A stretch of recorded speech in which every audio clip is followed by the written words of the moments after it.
हाय, मी Akshata. Good morning. आज Sunday होता तर म्हटलं आज मस्तपैकी एक डोशाचा बेत करून घेऊया. त्यासाठी मी ना इथे 1 वाटी तांदूळ आणि अर्धी वाटी उडीद डाळ भिजवून घेतली होती. त्याचं बॅटर मी रात्री बनवून ठेवलं होतं आणि तुम्ही बघू शकता सकाळी हे बॅटर असं तयार झालं होतं. तर चला मग डोसे बनवूया.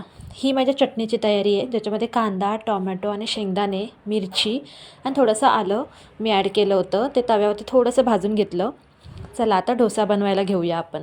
सगळ्यात पहिला तवा जो आहे आपला तो थोडासा गरम होऊ द्यायचा. त्याच्यावरती थंड पाणी शिंपडून घ्यायचं आणि ते एका कपड्याने पुसून घ्यायचं छान. आता जे आपण बॅटर घेतलं होतं ते तव्यावरती टाकून घेऊया.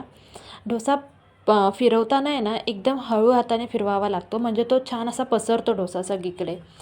तर मलाही एवढं जमत नव्हतं डोसे बनवायला, पण आता मी हळूहळू शिकते.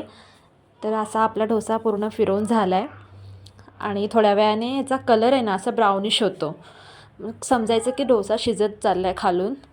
जेव्हा डोसा पूर्ण ब्राऊन होतो ना तेव्हा त्यानंतर आपण तो काढून घ्यायचा असतो. तुम्ही हवं तर त्याच्यावरती थोडंसं तूपही घालू शकता वरून. छान टेस्ट येते त्याने. आपली वेट लॉसची जर्नीसुद्धा खूप छान चालू आहे.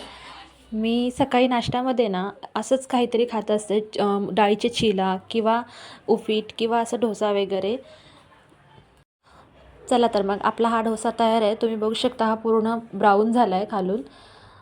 तर असे मी पटपट डोसे करून घेतले आणि चटणीसुद्धा तयार करून घेतली होती. तुम्ही वेट लॉस करताना सकाळचे 2 डोसे खाऊ शकता, फक्त त्याला बटाटा वगैरे असं चालत नाही. तुम्ही साधे डोसे खाऊ शकता. तर आपला हा डोसाचा असा लूक होता फायनल. कसा वाटतोय तुम्हाला, आवडला ना? तर या मग सगळ्यांनी खायला. Thank you for watching.